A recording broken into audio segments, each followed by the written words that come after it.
Okay, hello. Welcome to EHEF Indonesia 2020 Goes Online. This is Institution Webinar Series. My name is Christy Johanna. I'm going to be moderating this seminar.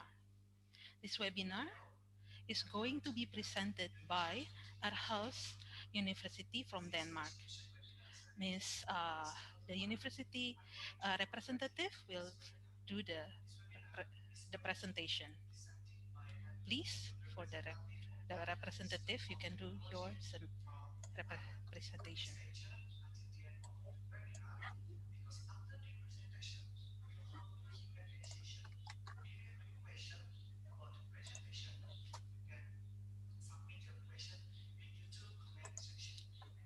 Okay, and don't forget, please stay tuned until the end of this webinar because we will hold a Q&A session. If you have any question about the presentation or anything related to the country's higher education, you can submit your question in YouTube's comment section anytime throughout the presentation. Okay, yes, please welcome Miss Sarah Grant for the Yes, presentation. thank you so much. And thank you so much for joining me here at this webinar, online webinar, instead of joining us physically in Indonesia. My name is Sarah, and I'm from Aarhus University, and I work at the International Center here at Aarhus University.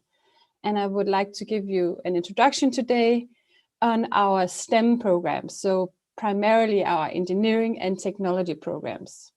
So I'll go through a short introduction, and in the end we can have a short Q&A if you have any questions. But please just write the questions during the presentation, and we'll get to that during the end. The agenda for today, so it will be a little about some information on Denmark and Aarhus, which is the city I'm sitting in right now. And we will have some information on Aarhus University in general. So, and more specific information on our STEM degree programs, which I will come back to more. To follow up, please, you can sign up for a newsletter by going to our website, and feel free to contact me after this seminar. We would very much like to talk to you.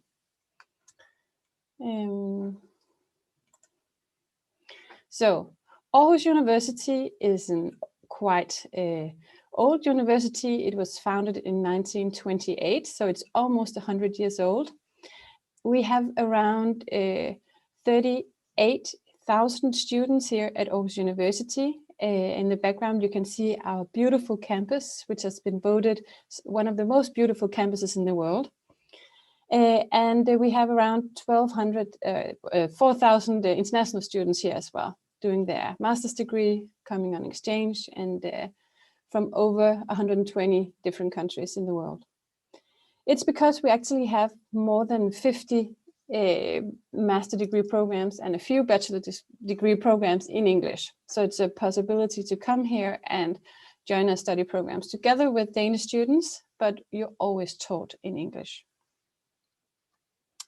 So this is Denmark, where I'm from.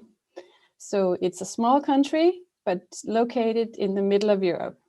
So if you can see up in the right-hand corner, you have Denmark here in the middle, but it's very close to London, only an hour and a half by flight, Paris, Berlin in Germany. We have Spain down here, and of course Norway and Sweden are also very close by. So when it's not Corona times, then it's very easy to go abroad and visit the other countries in Europe. So why choose Aarhus? Aarhus University is a top 100 university. Today, we just got the ranking that we are 69 in the world on the Shanghai ranking, and we are 106 on the Times Higher Education World University ranking. One of our study programs that I will actually cover later is computer science, and it's one of the top 100 in both the QS and the Times Higher ranking. And it's actually the highest ranked computer science department here in Denmark. So if you plan on studying computer science, please join us here at Aarhus University. The teaching here are research-based, and it is a high level of teaching. So all our teachers is always active researchers, and our programs are deeply rooted in research. And they're of course reviewed on an ongoing basis to meet the highest national and global quality standards. Our tuition fees here in Denmark and here at Aarhus University is actually quite favorable. So the tuition fee is between 8,000 and 14,500 euros per year. So the STEM degree programs that I'll be introducing to you today is actually 14,500 per year, but I'll get back to that. But we have some tuition fee waivers that is reserved for the very talented Indonesian applicants. So we have a specific focus on Indonesian applicants and would love to see some more applicants here at Aarhus University. So please consider that. So this is some of the famous alumni we have here at Aarhus University. Actually, our Crown Prince Frederik of Denmark mastered here from political science back in 1995. We also have the CEO, if you know Lego, the small Lego blocks, which are made small plastic Lego blocks. The CEO of Lego is also here from Aarhus University and mastered also back in 1995. We have Bjarne Stoustrup, which was the inventor of the C++. If you know a bit of a computer science, that is a big thing. And Lena Haug, who is now a Harvard professor, she's the one who stopped lights, was a master from physics back in '86. And least but not the least, Anders Fogh Rasmussen, he was the former Danish prime minister here in Denmark, but he's actually also the former secretary of general of NATO. So he also mastered from economics back in 1978. So quite a few famous alumni here at Aarhus University that's out there in the world. And a bit about Denmark, because Denmark is a small country compared to Indonesia. I think you would agree. We only have a population of 5.8 million citizens. And the biggest city and our capital here in Denmark is called Copenhagen. And because the country is so small, it's only 3 hours away by train ride, or you can take a car and you'll be there. But of course, here at Aarhus, where I am, I think it's far away because it's 3 hours. The spoken languages are Danish, so everyone speaks Danish because we're here in Denmark, but actually 90% speaks English. So it is so even if you go by bus or you go to the supermarket, most Danes know English and are able to communicate in English. So of course it would be an advantage if you wanted to know a bit of Danish, and we have free Danish classes for you to join if you wish to, and you have the interest to know a bit more. But it's actually not necessary because most people know English already. So you can have a life, and especially here at the campus, at the university campus, everyone speaks English. And of course, your study program will be in English. And we think that Denmark is a great place to live because the society is safe, secure, and it's very equal. For instance, we are one of the 5 safest countries in the world. You can see that at the World Population Review, at the Global Peace Index. And right now, we are one of the 2 happiest countries in the world. Actually, Norway are a bit more happy than us, but we're always ranked in the top. A lot of people say it's actually part of being safe and secure, and you know that that everything will be okay, even though you lose your job. We have a great secure network. So that's partly why people are thinking that's why. And then we have the world's lowest level of corruption.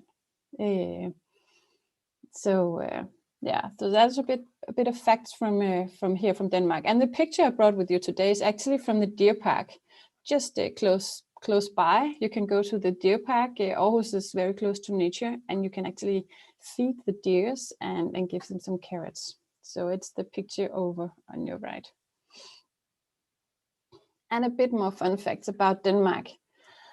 So did you know that Hans Christian Andersen was the author of The Little Mermaid and The Ugly Duckling, some very famous fairy tales. He's actually Danish, he's from Denmark.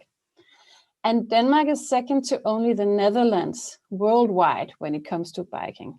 So make sure to get a bike if you ever go here. Everyone bikes wherever you need to go, to campus, to work, to go grocery shopping. I've spoken to a lot of international students that thought in the beginning, they did do the public transportation, but after a while they realized to become a truly Danish international student, you need to get a bike, and they started biking. So that's very nice. And Lego, as you saw, the head of Lego just before was actually invented by a Dane, and the headquarters is just nearby. It's south of Aarhus, where Legoland is also located, and a lot of tourists going there every year. And like Indonesia, you're very close to the water and to the beaches. We actually have you're never more than 52 kilometers from the ocean in Denmark. And Aarhus, the city I'm sitting in right now, is right on the ocean side. But of course, beaches as well in Indonesia, but we actually have quite a lot of really nice and sandy beaches. And you can drink water from the tap. The water is so pure here in Denmark. We have a lot of water that we pump up into our faucets in our kitchens and everywhere, and we drink it right from the tap without purifying or cleansing or anything, because it's so clean. And of course, if you don't drink water, you can drink a beer, because Denmark is also home of Carlsberg. If you know, the big beer company in the world, probably the best beer in the world, I think their slogan is. And here in Denmark, we actually also have approximately 170 mosques in Denmark. We have a lot of churches, but we have a lot of international foreigners living here, and also Muslims. So we have a lot of mosques, both in Aarhus and around in the country. So Aarhus, a little bit about Aarhus. It's a very old city. It was founded by the Vikings back in the year 948. So it's one of the 3 oldest cities here in Denmark.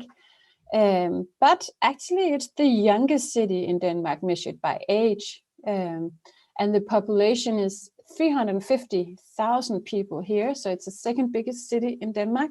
So perhaps it's small compared to other cities, but actually we call it the smallest big city in the world, because we have everything you need to have in order to go to a big city. Restaurants, a lot of culture, theater, cinemas, all you could wish for. So, but it is a very young city, as I said, because it's actually Denmark's student city #1.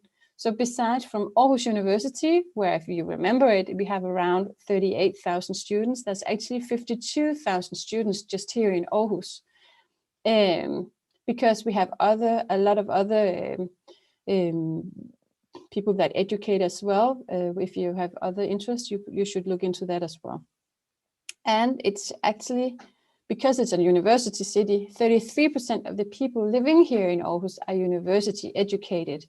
So it's a very highly educated city if you join us here. And a lot of people work have high careers and doing their careers and staying here in Aarhus after they finish their degree. And this is actually the view from one of the beaches. It's very nearby. I think from where I'm sitting, it's 2 kilometers, and you have a beautiful view of what we call the Infinity Bridge. You can walk around and you have the sea and the harbor on your left side. So it's also a picture here from Aarhus. So student life. So when you come here as an international student, we have an intro week for all of you. We have specific intro weeks for the different faculties. So if you're joining us for a STEM degree, so an engineering degree or IT, we have an intro program specifically for you, for all the international students, and then specifically on your own study program. There's always an intro. So that's in the end of August, and then the studies start in the beginning of September, if you'll be joining us here this summer. And if it's during the winter, the intro will be in the end of January, and then the studies will start in the beginning of February. So it just depends on when you are joining us for what semester, if it's the winter intake or the summer intake. Here in Aarhus, we have something we call the Student House. It's a big community of students meeting up and doing all kinds of social activities. And they have an international club where a lot of international are joining, and they have a lot of activities for international students. And you can, if you go to the Student House in Aarhus, you can have a look at their event site and see all the different activities they have. We have something we call Friday bars, especially for students. So you meet at the study program, and even actually the researchers and teachers will be joining you, and you can have a chat, you can have a cup of coffee or a beer and have a chat with your fellow students and other internationals, and actually teachers and professors as well. And there's a lot, as I said, a lot of clubs and organizations besides the Student House. You get student discounts in the city when you have your student card here from Aarhus University. And of course, this is the place to be for foodies. So if you love coffee or food, we have Michelin restaurants and street food and coffee and cafes and all kinds of things in the center of Aarhus. It's a possibility for you when you arrive here to get a student job. So most students work while they study, also the Danish students. They have, for instance, a job 10 to 20 hours a week in a relevant position. And if you join us here as an international student, you will be able to do that as well. So the picture you see on your left-hand side, that is Aros Art Museum. So it's the Aarhus Museum of Art. It's quite famous for the rainbow panorama on the top of the building. So we have some girls jumping here. Have a lot of music festivals when we don't have Corona. And we have something we call hygge. If you ever heard about Denmark, perhaps hygge is one of the words you heard. So we love to have a nice time to sit and join our friends. And right now it's a dark time because it's winter time. So we light a candle and put a blanket on and just hygge. We join in to have some cozy times. And of course, if you're an international student here, you have 24/7 access to our libraries and most of the buildings with your access student card. So I would like to show you a short movie with Candace Stevens, who is an American student here at Aarhus University. She was so kind to make, let me just, I just need to,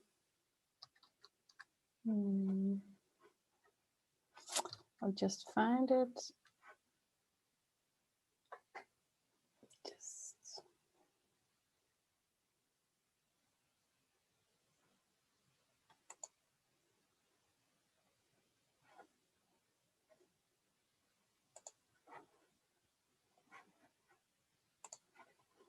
2 minutes.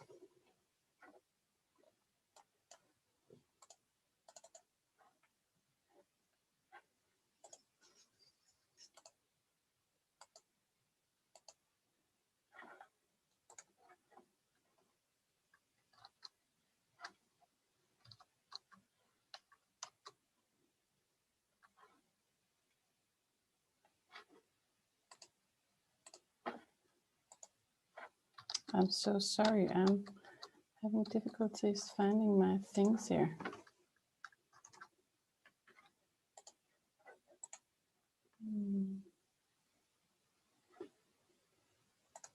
I just need to do this, and I will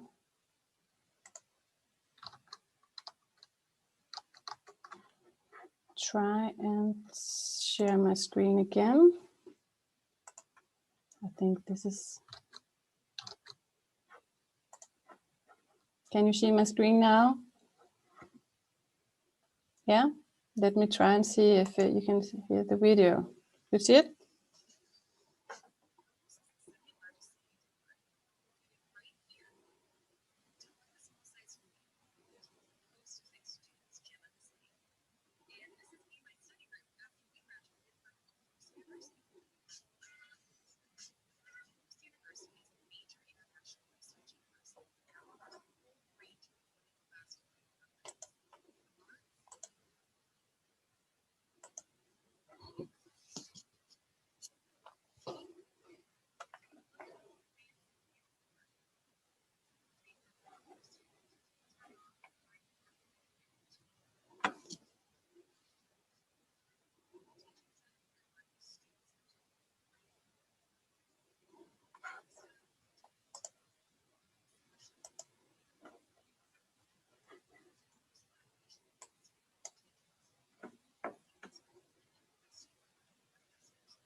Okay, Miss Sarah, if you maybe uh, have any other information that you can share, because it seems that we cannot really hear the sound from the video.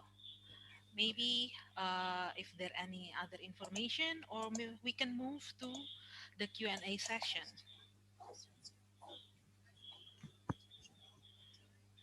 I think it's really interesting from the video. Like even from the video, we can see that the life in Denmark is really interesting.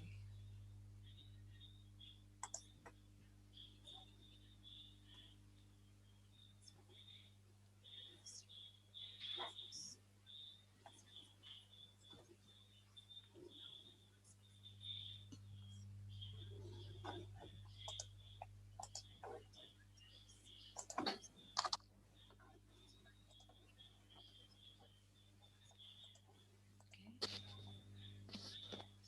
Miss Sarah, can you hear me?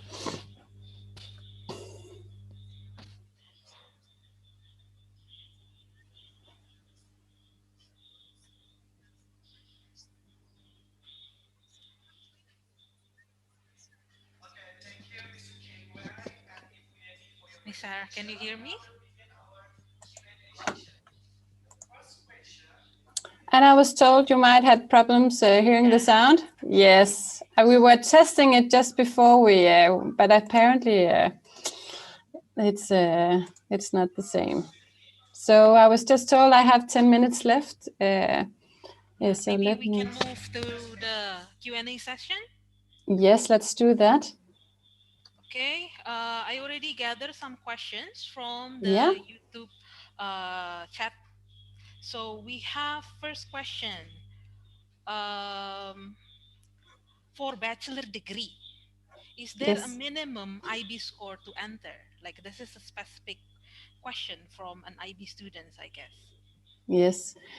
Of course, it always depends on what you need, what you want to study, what your score needs to be.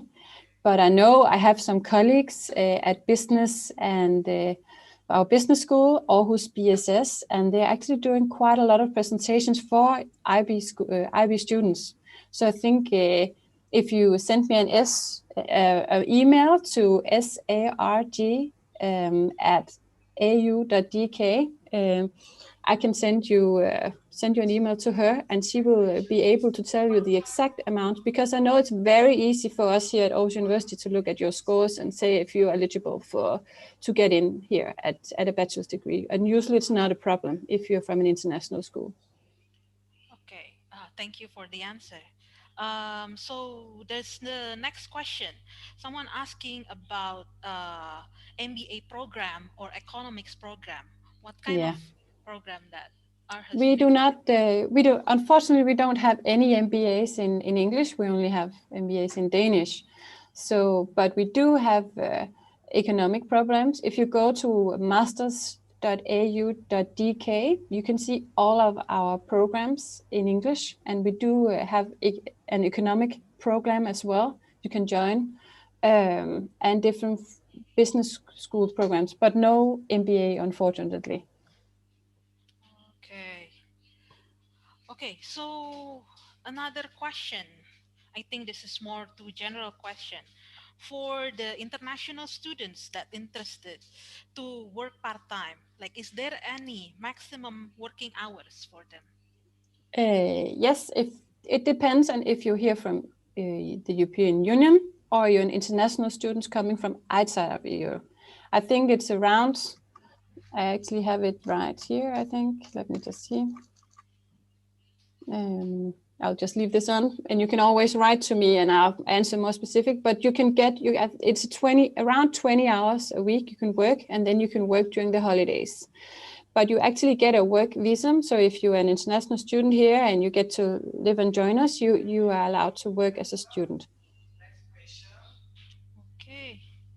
And again, for a bachelor degree, is there any age limit to apply for the bachelor degree? No, there's not. No. You just need to be eligible. We are looking at your degree and what you studied, and then you can join us if meet the requirements. Okay, straightforward answers. And we have question. Someone asked, like someone already looked at the website and said that there's a lot of major offers, but only four is delivered in English, and the rest is Danish. Is that true? Or like, I think you can see from the I, presentation that, yes, I yeah. think we have 50 master's degrees programs offered in English, but we only have, I think, 3 bachelor's programs offered in English. So if it's true, if you looked at bachelor's programs, then it's certainly true. It's not possible to find that many. But if you're looking to join us on a master's degree, then we certainly have a lot of offers. So perhaps you should have a look again. You can join it. You can go into this internationalau.dk, and there you can have a look at all the programs we offer. Okay, and another question. Can you give more detailed explanation about the documents that is required to apply to the university? The documents. Yes. Yes, when you apply, you need, let me just see, you go to this, you first of all, you select the master's program you want to join. You can find it also here, Masters AUDK. And then your application needs to be submitted online through the application portal. And actually right now, the application portal is open. It opened here on November 1st. And for students from Indonesia, you need to apply before the 15th of January. So right now you can actually go to the website and start your application.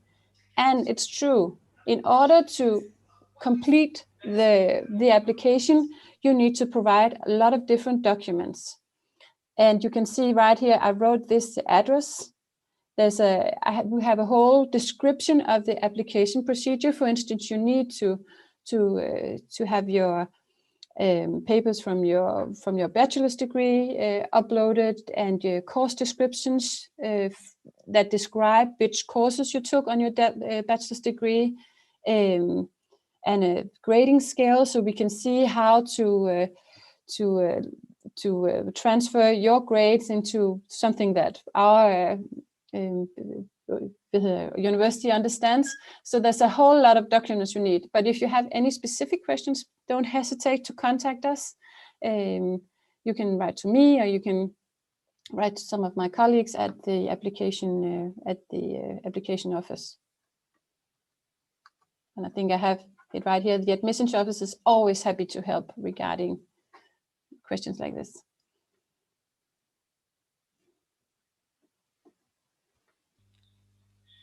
Okay, so another question. Um, like someone asked about the scholarship. I think previously you already like explained about the scholarship that they like funding fee waivers. Yes. Like for the fee waivers for Indonesian students, is it only for master students or is it also applied for bachelor degree students? It's only if you apply for a master degree. And it depends on if you apply for STEM, we have tuition fee waivers, and we actually have a lot of waivers available for select top students from Indonesia, because it's a focus of ours. And then we've been in contact with the embassy here, Indonesian embassy here in Denmark, regarding the LPDP.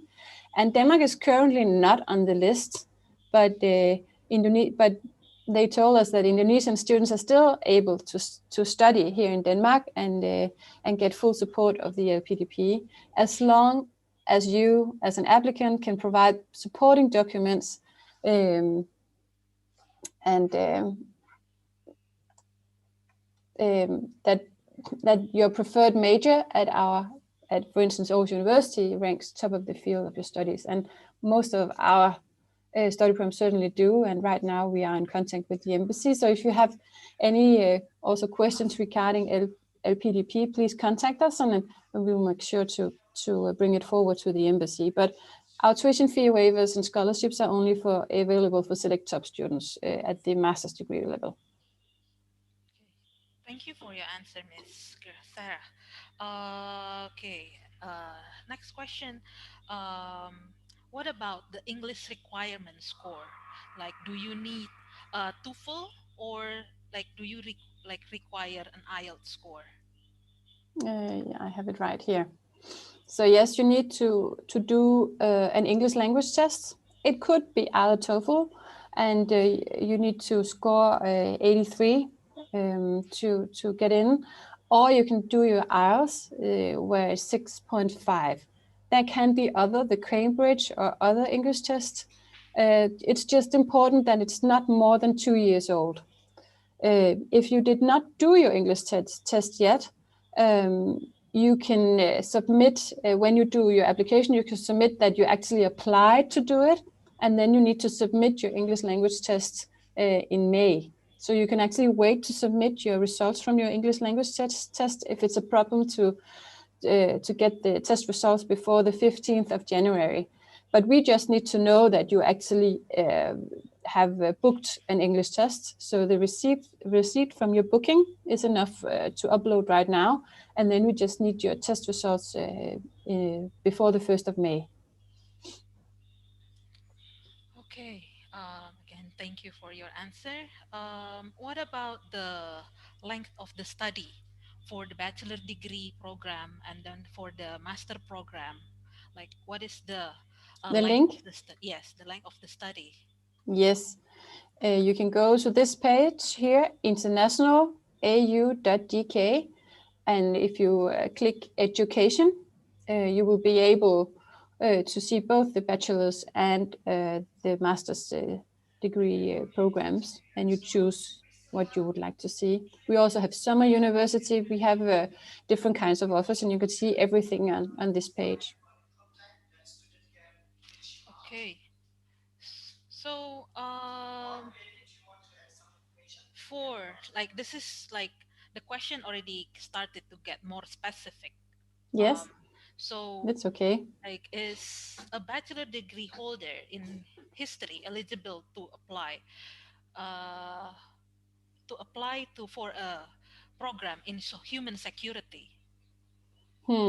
It's a good question. Usually, I would say that you need to look at the program-specific requirements. So we have some requirements that you need to have a relevant and recognized university degree. So a relevant university degree for instance, human security, the engineering program. So it's hard to tell because they would look at your course descriptions to see if they match what they would think would be relevant. And human security also would have some specific requirements that you then need to fulfill. So that's what they would have to look at.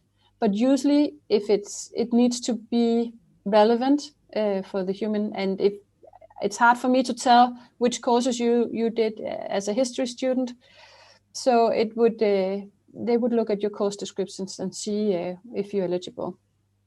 But you actually need to apply. We cannot do a pre-assessment, but you can always write to our admission and ask. Sometimes they can already see that this will be a problem, or you have to admit your application in order to get the right answer. But try and send an email to the admission office. Okay. There's an interesting question over here. Since it's pandemic, someone Yeah. asked like, do you have any virtual programs? Do you have online programs? Right now, we don't have full online programs, but it's in these days, because it's Corona, a lot of our students are actually having both virtual and physical lectures. So sometimes if they have a lot of students, they would say like half of them will do a physical lecture and the other half will be at home and stuff like that. And in periods, there will be virtual lectures only, but you are not able to sign up for online. We don't have online study programs. So I don't know if it's answered the questions that Yeah, I think. some lectures will probably be online, but we don't offer online master's programs. Okay, thank you for the answer. But actually, just one point, I know that our summer university right now is looking to do only online. So if you're looking to do one course or within a field, have a look at the summer university, because I know that they're doing everything online this year. They already decided that right now, because they're not sure it will be safe to travel this summer. So they decided that the summer courses, and summer here in Denmark so it's in July and August. There's a lot of courses, a lot of ECTS you can do, which will be purely online. Okay, that's interesting. Okay. Another question. I saw that there are several questions asking about this. Um, is there any animal husbandry or animal science program? We have a lot of agro programs. I have a list of the here. This is in the natural science, our programs here. So, and this is our technical science. As you can see on the, at the right-hand side, we have agrobiology and biodiversity and ecology. So it's not on animals, but of course, because man can see it's related. It's related programs, but we do not have any animal degrees, so to speak, in animals. So we have biology, for instance, or yeah. So that I think that's the closest we get to working with animals. Okay, since you said that that computer science is your best program, can you tell us more about the computer Yeah, science program? I think computer science is one of the best. I think agro as well actually is ranked 30 in the world right now. So they're quite high ranked as well. Computer science is number one in Denmark, at least, when it comes to studying computer science. And you can do different specializations. So you can do algorithms, cryptology, data intensive systems, human computer interaction, programming languages, ubiquitous computing and interaction, and bioinformatics. And we actually have more specializations coming here in 2021 because they're expanding a lot. So when you do a computer science, it's very flexible. They have a very flexible study structure. So you do two specializations, and you have a master thesis, and you do some electives. The electives you can choose to do it actually how you want to. You do it together with the study program and find out how to do everything. So you get the electives and the specializations that you wish for. So it's also a possibility to go abroad on the third semester to study at another university if you want to do even more, visiting even more countries. But it's also possible to do bachelor courses if you think there's something on the bachelor level that you find interesting. And a lot of electives can also be at other study at computer engineering or mathematics at other places here at Aarhus University. So it's quite a flexible study structure. And the admission requirements is, as you can see here, very specific actually. So you need 20 ECTS programming, 20 ECTS computer systems, 20 ECTS theoretical computer science, and 10 ECTS human-machine interaction, and 20 ECTS basic subjects in mathematics. So it's not because you need to have the courses that we talked about. The history student, can she and her get into human security? You need to get your course descriptions so detailed that the admission board can look at it and say, yeah, I think I can see some programming here. I can see you worked with computer systems here. And that's what they base their judgment on. So it's always an admission board looking at the application and your course descriptions to see if you got enough ECTS or you got the courses so you can get in. So it goes for all degrees that they look at your the course descriptions you have to see if you're eligible. Okay. Yeah. Yeah. So this is and this is how they choose, and yeah. Okay. Okay. Thank you. Really interesting questions and answer session. So that will be the end of our Q&A session. And Yes, you like as a reminder, you can still connect to Miss Sarah Graham with like from the email that please she do so. I yes. would be happy if I got some emails, and especially if you have very specific questions. Sometimes it's easier to do this in writing, Yeah, and you we can would be always happy email. Yeah, to answer you. okay, you can always email her. And thank you for watching, thank you for joining our session. Okay, see you in our next session. Thank you, Yes, Miss Sarah Graham, for the thank you so much. presentation. Okay, Thank you. Have a nice thank you. day and Have a enjoy. nice day.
Hello, welcome to EHEF Indonesia 2020 Goes Online. This is Institution Webinar Series. My name is Christy Johanna. I'm going to be moderating this webinar. This webinar is going to be presented by Imperial College London. Please stay tuned until the end of the webinar because we will hold a Q&A session. If you have any questions about the presentation or anything related to the countryside education, you can submit your questions in YouTube's comment section anytime throughout the presentation. And now, please welcome for the representative from Imperial College of London. Please, the time is yours. Thank you. Thank you very much. So thank you for joining. My name is Catherine, and I'm going to hopefully be able to share my screen in a moment.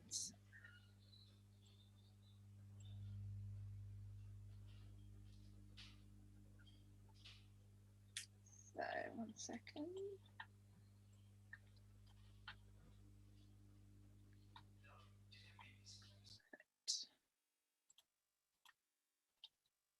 Okay, brilliant. Thank you for joining me. So yes, for this session, I'll give you an overview of Imperial, a bit about kind of us, the sort of programs we offer, a bit about the application process and studying in London.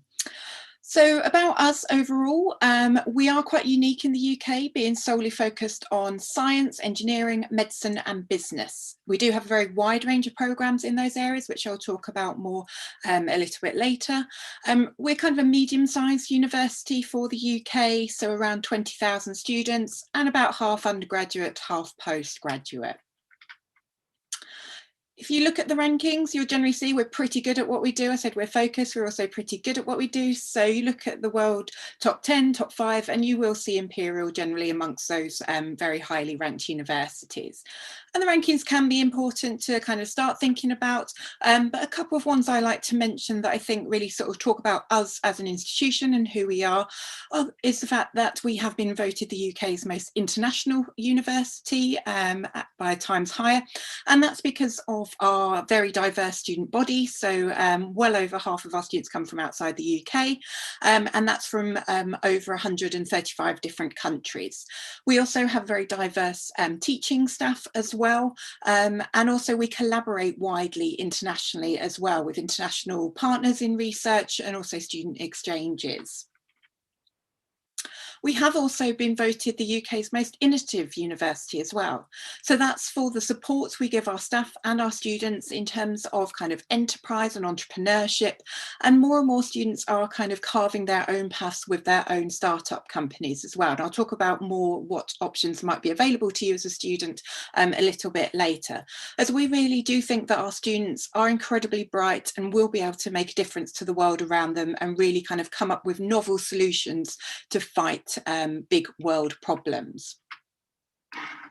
Speaking of which, unfortunately these days you can't go very far without thinking about COVID-19, but just to highlight how Imperial really is at the forefront of the fight against the disease, whether that's our epidemiologists and our scientists advising government policy on how to best kind of deal with the pandemic, to being one of the UK universities developing our own vaccine. We've been involved in rapid testing, to ventilator production, to even hand sanitizer production for our chemical engineering department. So across the university, we really are at the heart of the fight against the disease. And all this is kind of supports the idea that we collaborate widely with industry as well. So you can rest assured that the education you're getting is very relevant to industry, as we pride ourselves in training up graduates who will be able to hit the ground running in industry once they leave us.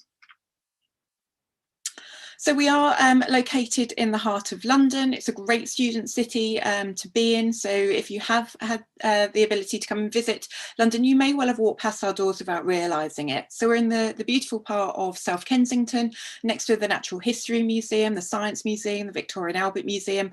You have the picture here in the bottom corner of Hyde Park, huge green space in the city, which is literally on our doorstep. Obviously, London has lots of advantages in terms of kind of the social component, the cultural experience, but also thinking about your future career as well. There is no better place to really think about building those networks, meeting future employers than in London. And it's not just us who say London is a fantastic city. So QS has voted once more London as the best student city. And that's for things such as graduate outcomes, international outlook, for example. This just illustrates exactly where we are. So kind of when you have your bearings, you've got the blue of the River Thames. And if you were to do a nice kind of tourist walk past St James's Park and to Buckingham Palace and towards Hyde Park, I mentioned, that's where you'll find us there. That's the main undergraduate teaching campus. That's where a lot of the postgraduate activity happens as well. But we do have a couple of other campuses, our medical campuses, for example, and a little bit further out to the west is our new White City campus. So we've been developing brand new lab space, for example, that as a postgraduate research, particularly, you may well be in White City quite a bit as well. So I mentioned we're specialised, but we do have a very wide range of programmes on offer across the STEM disciplines as well as business. So our Faculty of Engineering is home to a wide range of engineering departments and different programmes from ones you might expect, such as mechanical, electronic engineering, but to areas such as design engineering, bioengineering, for example, materials. So a full spectrum of engineering degrees and options available. Our Faculty of Natural Sciences has the kind of programmes you might expect, so physics, mathematics, chemistry, a very wide range of programmes in the life sciences, ranging from kind of biological sciences and sort of more on the kind of health side to things like conservation programmes. We also, for postgraduate studies, have our Centre for Environmental Policy as well. And then the Faculty of Medicine undergraduate level has the 6-year MBBS full medicine programme, as well as a newly designed medical biosciences programme. So that programme was redesigned in partnership with industry just a couple of years ago to ensure we are training up scientists who will really lead in that field, working on real lab problems. For postgraduate studies, we have one of the largest cohorts studying medical programmes in Europe, ranging from the kind of clinical side of things to areas such as public health, for example, as well. And then our business school. So currently we don't have any full undergraduate degrees in business. However, there are some joint options with those science programs I mentioned. So you could do chemistry and a management degree, for example. And I'll speak a bit more about how you might have some options to take classes in the business school as an undergraduate as well. But then for postgraduate studies, we have a wide range of master's programs available in areas such as finance, for example, sort of marketing, programs like economic sort of background, for example. And we have a couple of unique programs that really kind of fit in well in terms of our community. So we have a degree in management that is designed specifically for those who don't have a kind of business background but want to become leaders in their area. So it's set up for scientists or engineers, for example, or indeed if you've done a very different degree. The idea is to kind of train you up and give you those skills to become a leader in your field. Now, I mentioned the different kind of areas we have, but what we really want to ensure is that our students and our academics don't kind of work in silos, that they really kind of join together to kind of tackle big world problems. So these are our Global Challenge Institutes that really kind of highlight where we think as an institution we can really kind of make a difference by bringing our scientists together with our engineers, together with our medics, together with our business leaders to tackle these areas. So they include things like the Institute of Global Health and Innovation, our Grantham Institute for Climate Change, for example, and our Institute for Security Science and Technology. So really kind of bringing together those expertise to tackle big problems. Just to highlight as well that we are home to a number of PhD training centres, centres for doctoral training that are kind of located across the UK. And we have a number of these that really kind of specialise in that area, and you can do a master's and then integrate into a PhD. So they've been kind of given funding in particular areas that are important to train people up to a very high level in.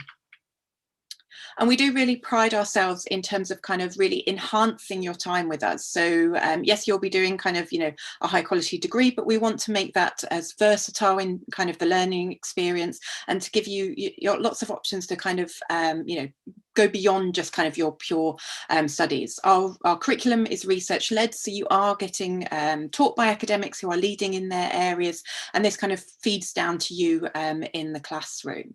Obviously at the moment with COVID, we've had to adapt very quickly to innovative approach to teaching, but already, for example, in physics, one of the programs has developed an app so that students can actually conduct experiments remotely. So the experiments are going on in the lab and the students are controlling it via an app.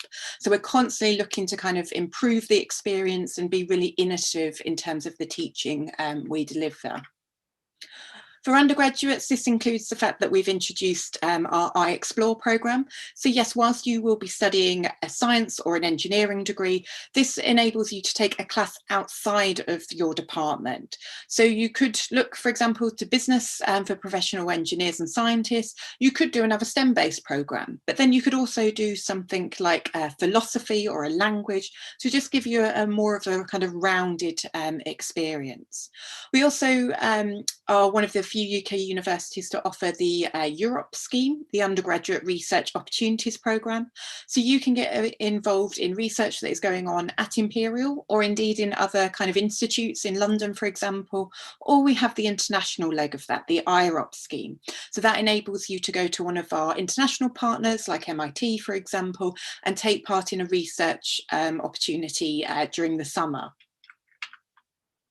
For postgraduate students, we pride ourselves on the offering of our graduate school. So the graduate school is an overarching support body for postgraduate students. So every postgraduate student doing a master's or PhD is part of the graduate school, and you're automatically offered award-winning professional skills training.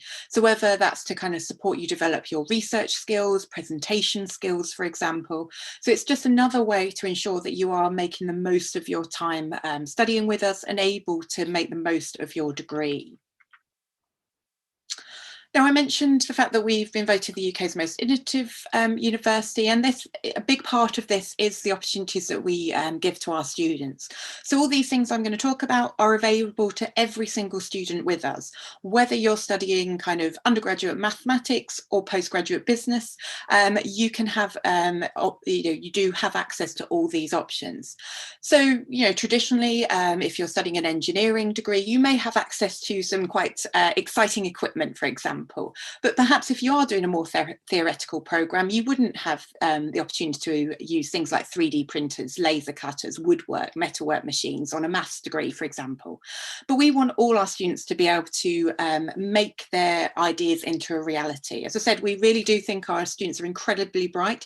So if they have that eureka moment, they think of something really exciting that they want to make into a reality, they can go along to our Advanced Hackspace network now, learn how to use this kind of equipment and actually make their ideas into a reality. If they have this great product, this great kind of prototype they're really excited about, what do they do with it? How do they get it out there to the wider world? Well, now they can go along to our enterprise lab, take part in mentorship schemes, pitching competitions, collaborate with other students from other departments, and really make their idea into a viable business. Some of the competitions we have, so things like our We Innovate programme for female-only entrepreneurs and our Venture Catalyst Challenge do have sizable funding pots available to bid for. So the Venture Catalyst Challenge, for example, our student companies will look to bid for a share of an £80,000 funding pot. So there's lots of opportunities for students to kind of make their ideas into a real viable business and into a reality. And just to highlight really, our students are incredibly driven. They are doing demanding great degrees, but it's certainly not all work and no play. So whilst our students do work incredibly hard, Imperial is home to over 380 different clubs and societies. So there is definitely something available for you to get involved in, whether that's sport.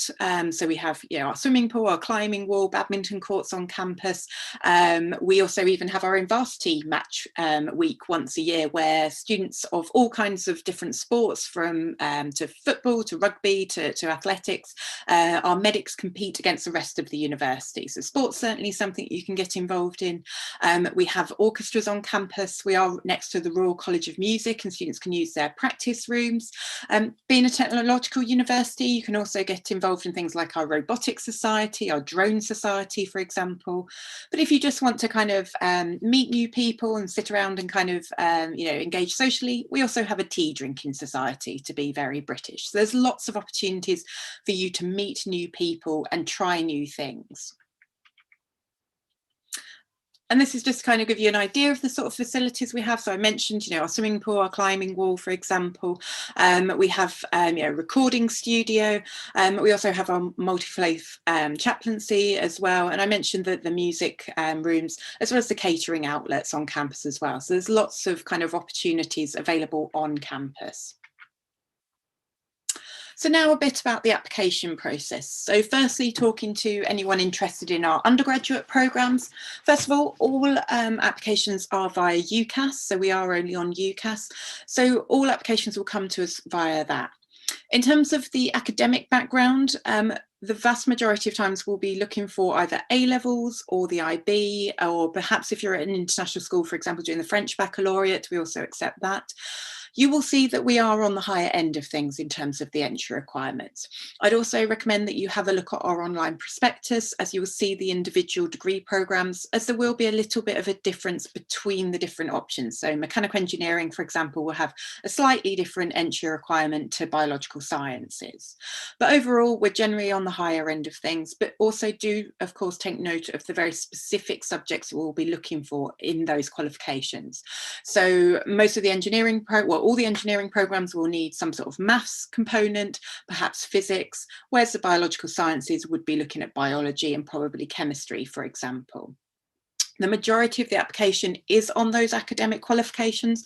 I'll talk a bit more about the personal statement in a moment, but generally there isn't additional testing that we'll be looking at. However, of course, there's always a bit of an exception. So just to highlight that medicine would need the BMAT test. Mathematics would ask for the MAT test, or may include STEP as a condition of an offer. And again, computing might actually include STEP as a condition of an offer. So the MAT and the BMAT are the Oxford tests, and STEP is the Cambridge test. So they're just additional tests, but generally it will be based on your school qualifications. And apart from that, the thing that you have the most control over really is the personal statement. So this is your opportunity to really kind of highlight, why you're the best candidate for the programme. We give that balance of being kind of, very academically focused. That is really important to us. So absolute minimum of the 4,000 characters, and that is the limit, of 75% being about the academic subject. Generally, we advise more towards the 85%. So why do you want to do that subject? What sparked that interest? What have you done to further that interest? So that could be through demonstrating that you really need to demonstrate your interest through the activities you are doing. So of course, at the moment, we realise that in-person activities can be limited, but it could be doing an online course, for example. It could be listening to a podcast, reading a journal. There are lots of ways to demonstrate that you have a genuine interest in the subject and that you are a really strong candidate to do that at university. The smaller amount in the personal statement goes to the extracurriculars. That isn't an area that is so important to us. So we are not looking for a long shopping list of kind of 100 different things you've done since the age of 5. We'd rather you tell us about 1 or 2 activities, whether that's a sport or music or some other kind of cultural activity that really kind of is important to you. And what's more important in the statement is for you to tell us what skills those activities have given you. Communication skills, teamwork, leadership skills. These are all skills that could be important in an application. So do kind of think carefully about how you craft the essay. For those of you interested in postgraduate studies, the application is a little bit different. All applications come directly to us via our website. So you will create an online profile through the website and submit your application that way. In terms of the application cycle, and I should have just mentioned for the undergraduates, we stick to the UCAS deadline of the 15th of January for all programmes to start with us and in the September, October. For postgraduates, the applications open in October for the following sort of September, October, so the end of October normally. For master's programmes, I'll talk about first. Whilst that application system is open normally until around kind of June, July time, we do really encourage you to think about submitting your application earlier rather than later. And that is because we give offers out on a rolling basis. So if you're applying now for starting in September 2021, you'd be applying to pretty much all the places available on that programme. If you leave your application until, say, May, June time, there may only be 1 or 2 places, or even the programme may have closed by then. So we do certainly encourage an earlier application. In terms of what we're looking for, it is again predominantly on your academic background. So we'll be looking back at your undergraduate GPA, basically, your undergraduate scores. So in terms of what we're actually looking for, it will vary depending on which university you have studied at or are studying at, and which degree you're actually applying to. So the GPAs we'd be looking for start from a 3 out of 4, but can be up to a 3.75. So that does vary quite a bit, but just to be aware of that when you are applying. We'll want to see your overall kind of cumulative GPA, and of course, looking at your transcripts, it will always be a positive thing if you've done particularly well in the relevant subjects as well. Beyond that, the personal statement, there is a similar personal statement in that regard. That's how you bring your application to life. Everything I said about the undergraduate side kind of applies, apart from the extracurriculars. What we really want is an academically focused application, bringing your kind of academic background to life, telling us why you want to do this particular programme. So you're applying directly to us and directly to a master's programme. So why do you want to do that particular master's in terms of your kind of future journey, your career aspirations, and again, why are you the most suitable candidate for it? So you can elaborate on what you've done for your undergraduate studies that's relevant, but it's also your opportunity to tell us about things like research experience, internships, work experience, those kind of things that strengthen your application. And then beyond that, generally what we're looking for is 2 referees to back up basically what you're saying. So we encourage you to kind of reach out to academics at your undergraduate university who know you well, who can comment on your ability, either from kind of, subject programs or perhaps a personal tutor, for example. If you have done a very kind of relevant work experience or research experience, one of them may be from that, but we do need one to be from your undergraduate university in most cases. For anyone interested in a PhD, normally for us, we would require that you have a master's degree in order to apply for a PhD. In terms of how you go about applying, there are kind of 2 different routes. You may see some departments will actually specify that they are looking for PhD candidates to apply to a very specific area. So they have funding for this research, and you follow that process a little bit like a job application. You'll just follow what they're asking for. Otherwise, what you would do is have a look at the department you're interested in, have a look at the research groups that you're most interested in, and then reach out to a potential supervisor. So having that supervisor lined up in this case is really, really important in order for your application to be successful. So you just reach out with a kind of, vaguely formal email in terms of explaining who you are, why you'd be a good match with them, and your academic background, and it's developing a conversation with them. If they say yes, that sounds great, be happy to take you on, then the application is what I said around the master's programme in terms of uploading your kind of transcripts, writing a personal statement, and your references as well. So a bit about how much it costs. In terms of tuition fees, you will see there is a variety on the different degree programmes. So do have a look at the online prospectus for the individual costs by degree, because that will vary slightly. But in most cases, you're looking at between kind of £25,000 up to kind of 35 and more, depending on which programs like medicine and the MBA will be more expensive than that. In terms of overall kind of costs, this is a rough kind of breakdown of the kind of costs you could expect living in London. Obviously, some people spend more, some people spend less. Just to highlight, as a student, you do get a discount on things like your transport around the city, your transport in other parts of the UK, discounts in shops, cinemas, restaurants, things like that. So it is possible to kind of be savvy and you know, kind of look after your money. But of course, you need to be prepared that there will be some expenses. With regards to scholarships, you'll find that the undergraduate ones generally are fairly small, though to certainly look into the World Scientific Scholarships are worth a look. For postgraduates, we are very happy to be part of the GREAT scholarships campaign, so we do have those available for £10,000. We do have a number of PhD scholarships as well, and these are very sort of generous in terms of covering tuition fees and stipend as well, and there may well be some other departmental scholarships, so certainly kind of look at your options. I'd also recommend for any postgraduate students to have a look at something called the Alternative Guide to Postgraduate Funding, which is an external database which you can see information on our website about, who give you hints and tips about how you can go about looking at funding that may be available specifically to you through your networks and how you'd put that application together.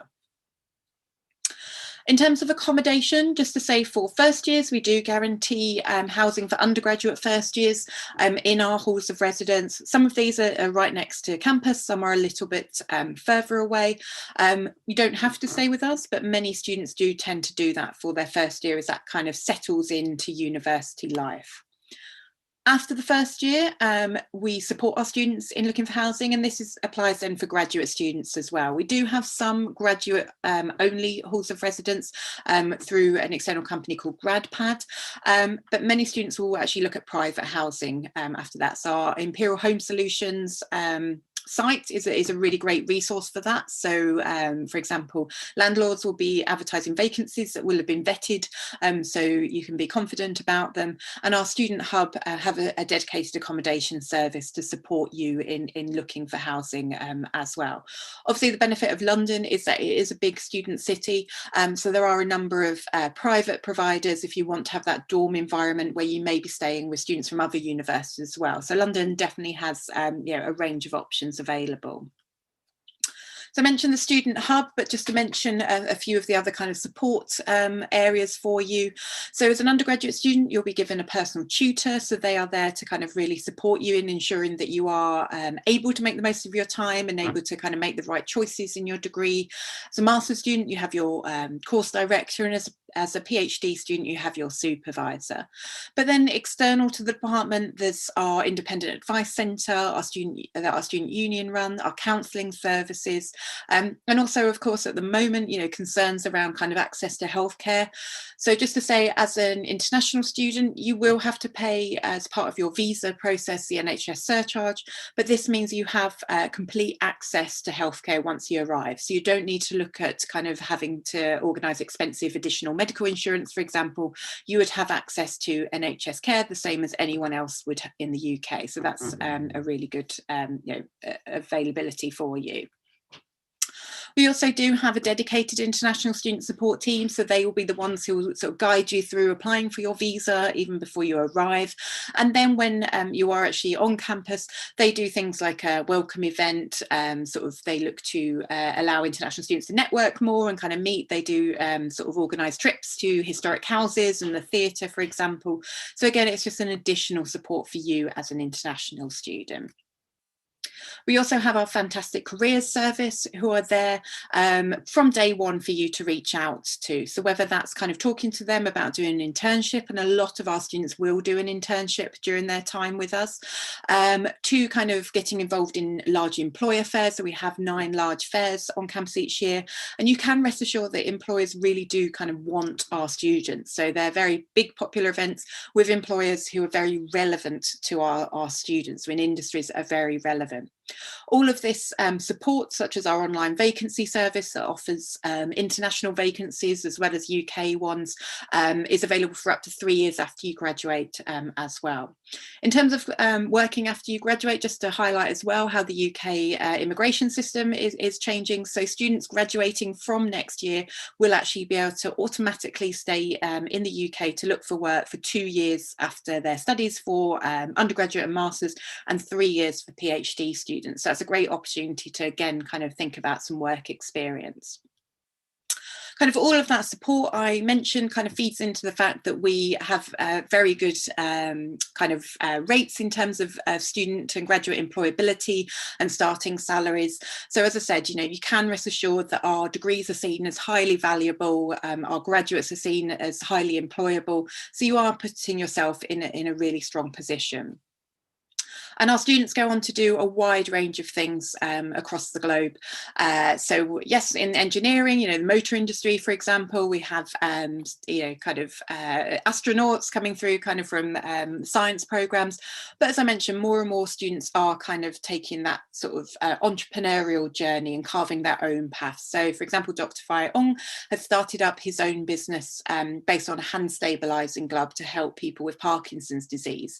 He used the the Hackspace I mentioned, as well as the Enterprise Lab to do that. So we're supporting students in carving their own path.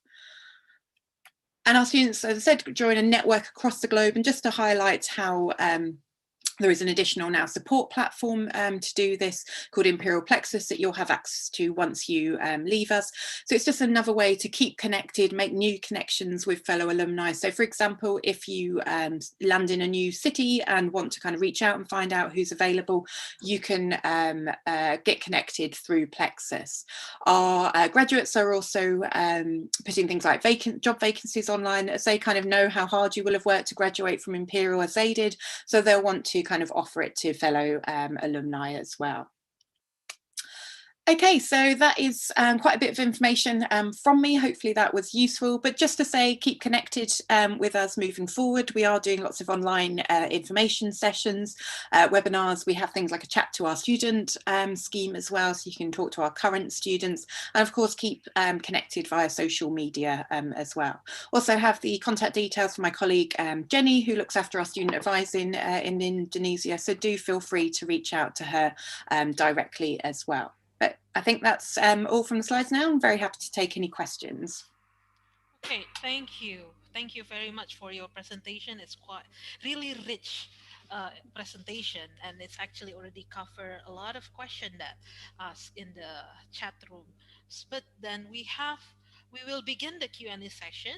I already collect some questions from the chat, from the YouTube comment. The first question will be, is it possible to do a cross program if the bachelor or undergraduate degree education background is different with the master degree that they apply for? Is it possible to do that? It's going to depend on the different degree programs. So what you'll find is quite a lot of our programs will be open to students who come from either a science or an engineering background. So you'll see clearly listed on each of the kind of master's requirements the degree background we're looking for. But in most cases, it's a fairly wide background, but in STEM. So we are unlikely to have someone who graduated in history, for example, come and do a program in our physics department. Sometimes there will be more specifics. So some degrees will say you must have a physics background, for example, or a mathematical background. A few of the programs that are much more wider, for example, the management program I mentioned, so that is open to basically all backgrounds, and programs like our environmental technology program. So it's a very much an environmental policy program. So we have students who come from kind of biological sciences background, but also social sciences and humanities, because there's kind of more policy around that. So you will see listed by degree program, but it may not be as narrow as you might expect. Thank you for the answer. Someone asked about, is there any double degree program in Imperial College London? Only a couple of the undergraduate ones, and they're not really. So we have one double joint programs, which is mathematics and computing, and then we have more the kind of major minor setup with some of those science programs. So you could do sort of biological sciences with management, for example, or with a language, but not many. So you will just see those set ones. Okay, and someone asked about the PhD training centers. Can you tell us more about the PhD training centers? Yeah, so they're in set areas. So it would be that if you found one in your set area, and the idea is that you would start off with a master's program, but during that master's you'd be given additional training so that you basically are on a path to automatically go into the PhD. So they are in a set area, so they're not available kind of across everything. So you need to see if that applies to the area you're interested in, but it just means there's additional support during your masters to get you all set up to go into the PhD automatically. Okay, like, of course, a lot of question about scholarship. Okay, so someone asked, like, if I already got a funding from example grade scholarship, is it possible for the students to get another funding scheme for them to study? Quite possibly. It will depend on the requirements of the individual scholarship programs you're looking at, really. So that would, to us, we're happy for you to come with as many scholarships as you can get, and kind of fund yourself as in many ways as possible. And we have a lot of students who do that. They may have a small amount from here, a small amount from there to support, but that's going to be down to the individual kind of requirements that the scholarship bodies will say. I mentioned the Alternative Guide to Postgraduate Funding, and that is an external database of generally smaller scholarships, so a few £1,000s here. So that would be an option to look. So say you had the Great Scholarship, the Alternative Guide to Funding may give you options or thoughts around where you might then be able to find some smaller ones as well. So yes, a lot of students do come with multiple kind of funding options. Okay, thank you. And then another question. Uh, like, for the master program, it's already set for a 1 year program, master program, right? So, what will happen if, for a student that, like, if the master program is already like past more than 1 year?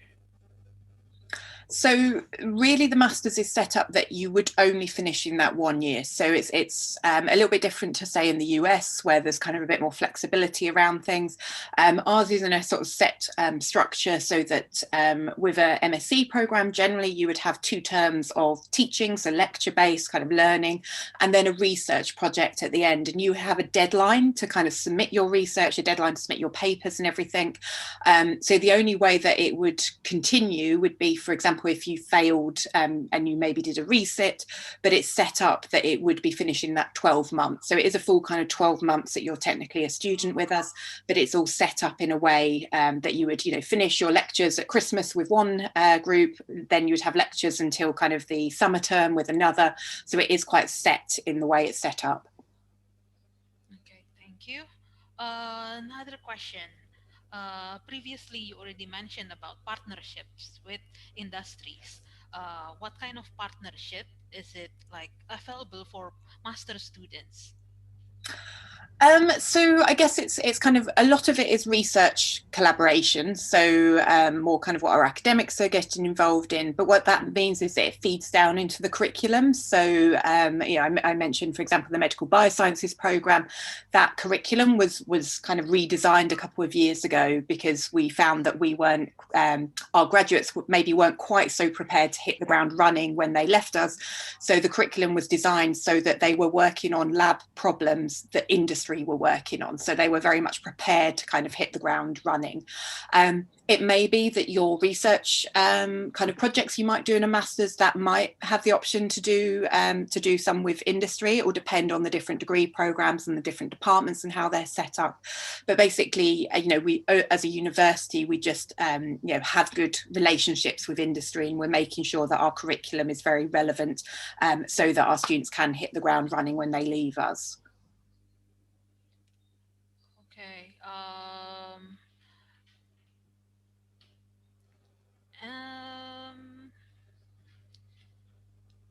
okay. Someone asked, is there any scholarship for transfer program from associate to bachelor? Like, is there any kind of that? No, I'm afraid not. We have fairly limited funding for undergraduate anyway, and we don't really take a lot of transfer students, so that would be quite difficult. Okay. Someone asked for PhD application. Like, is it possible to send the research proposal to more than one professors?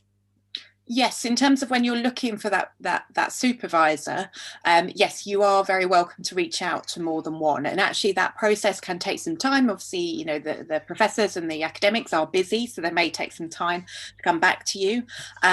Obviously, you know, make sure you're picking the ones that you think there is a genuine connection with in terms of your research interest and your background, so that, you know, they are relevant to you. But yes, if there are a couple or, you know, 2 or 3 that, you know, are working in the same research group, then yes, do feel free to kind of reach out to them, to more than one. It could be that you then get a conversation between them, and it might be that actually one potential supervisor may come back and say, I'm not able to take you on, unfortunately, this year. However, my colleague might be able to. So yes, do feel free to kind of, you know, approach more than one person. And as I said, give yourself time to do that. Okay. Thank you very much. I think that's the it'll be last question. Sure. Okay. Thanks a lot. Oh yeah. So to close, can you give us the best 3 words to describe Imperial College? So initiative, STEM focused, international. Okay. Thank you very much for your presentation. That is the end of our Q&A session. And just a reminder, from the screen, you can still connect with the university representative through the information given. So thank you for joining our session. Thank you for watching, and see you in our next session. Thank you very much for the representative for the presentation. Okay. Thank you very Thank you much. very much. Good evening, everyone.